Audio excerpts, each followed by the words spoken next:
Shoes, that was my bad too. For everybody that was there, I didn't get to talk to you after the game, but I was in the shower when I found out about Bo, and it was it went from being like a crazy high to just like it's kind of unexplainable emotional roller coaster in a sense that that dude has done so much, man.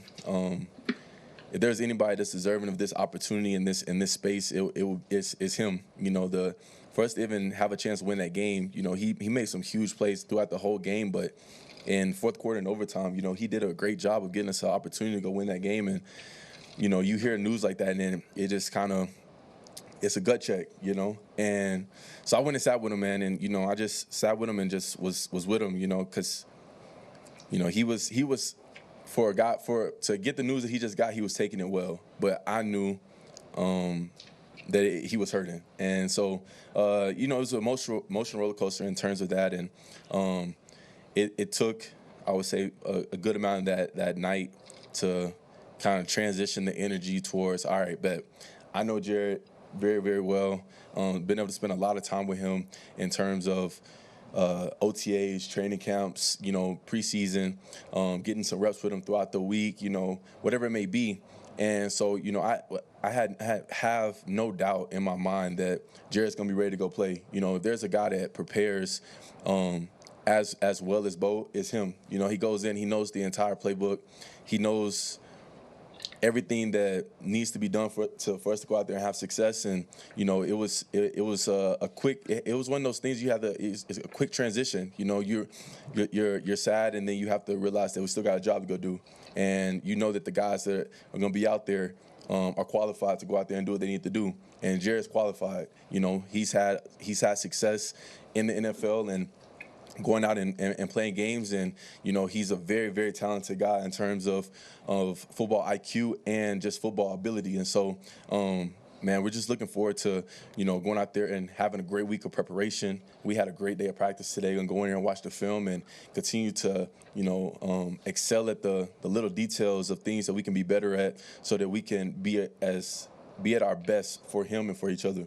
How big a surprise was it? I mean, you knew when you hit the showers, you found out for sure.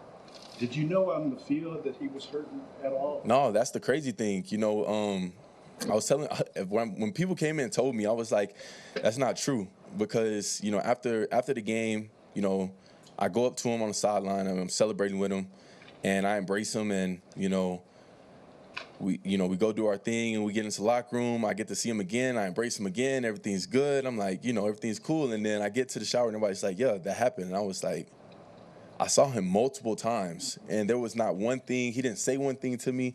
There wasn't anything that was leaning towards that he was hurt in any facet. And so, I think that speaks volumes to his toughness and the way that he just is who he is. The way that he plays the game, the way that he's played all season. He's fought through adversity all season and has given us everything, every ounce that he could give us, every single week. And so I think that spoke volumes to just the man that he is, and the character that he has. He didn't say, he didn't try to make this big scene. It was like, oh, I just won the game and I hurt myself. It was like, nah, like he didn't want to steal the joy from the moment from anybody. He kind of just let it happen, and once everything kind of settled, he just let everything happen. But like I said, I think that speaks volumes to the man that he is, and the football player he is, and the character that he has for how he carries himself. Gordon, we talked to you a lot about the journey you've been on here, being so close now to a Super Bowl, obviously the first time in your career. What is this week like for you, and how eager are you for Sunday? Yeah, shoes, man. Excited.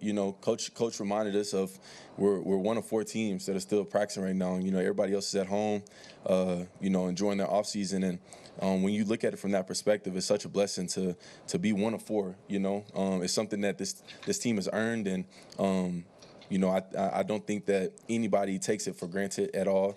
I think everyone is embracing the moment, embracing this opportunity, and we have a locker room that's full of guys that are ready to take advantage of what's in front of us. We have a huge opportunity ahead of us. A lot of guys either haven't really been in the playoffs. We got a few guys from other teams that have experienced conference championships and experience playing the Super Bowls, but this bunch that we have in this locker room, man, the brotherhood that we have in this locker room, I think that we all want to be able to continue to keep experiencing these M&Ms, as Coach Vitt would say, making these memories. And this is one of those memories that we get a chance to go out there and make. But, it all starts with the preparation this week. And I think that, like I said, we're off to a good start based on how we went out in practice today. What is the top attribute you see in Jarrett Sutton that comes to this team?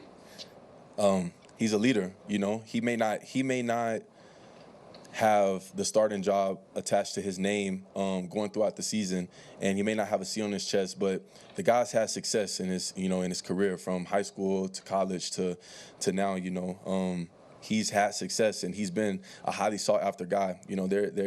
There is a reason why he's been able to stay here, and they've done a really good job of making sure that he didn't leave here for the unknowns, the situations that may pop up, something like this. You always say, God forbid someone gets hurt, but in this sport it happens. And in the biggest moment, in one of the biggest moments in a lot of our careers, he's stepping up and ready to go take advantage of his opportunity because of the preparation and the way that he carries himself, week in and week out. Marvin had 8 catches, 93 yards. Yeah. That touchdown at the end of the game. How cool was it to see him step up into that moment? Yeah, man. I mean, shoes. Marv is special, man. I tell boys all the time, we have such a unique room. I think that we have a room full of guys that are talented in different aspects, and we all carry our abilities well. And I think people think that Marv's just this, Marv's this specialist guy that they kind of use on offense. It's like, nah. If you go look at it, Marv was a very, very successful receiver in high school, a very, very successful receiver in college. He wasn't just a specialist guy. That's just one thing that he came here and wound up being really, really good at. And which is nice. But Marv is a hell of a receiver, and I was happy to see him be able to go out and have the success that he had, because he has so many qualities, so many good qualities. I say he has, for a receiver, he has some elite ball skills, and he can track the ball very, very well. I don't know if it comes from catching punts or whatnot, but he does a really good job tracking the ball and being able to put his hands on it, making crazy catches. But his speed is something that I think people wind up losing track of. They think they know how fast he is until they get in front of him and they realize that he's floating. I always say it looks like Marv's not running fast, and then he gets on you like, dad gum, he moving. So it was cool to be able to watch Marv have that success, and I know that he's going to continue to have more success because of the way he practices, the way that he prepares, the way that he takes care of his body. And I'm looking forward to that our whole room, our offense, our defense, and the specialists going out and having a great week of preparation and a great week on Sunday.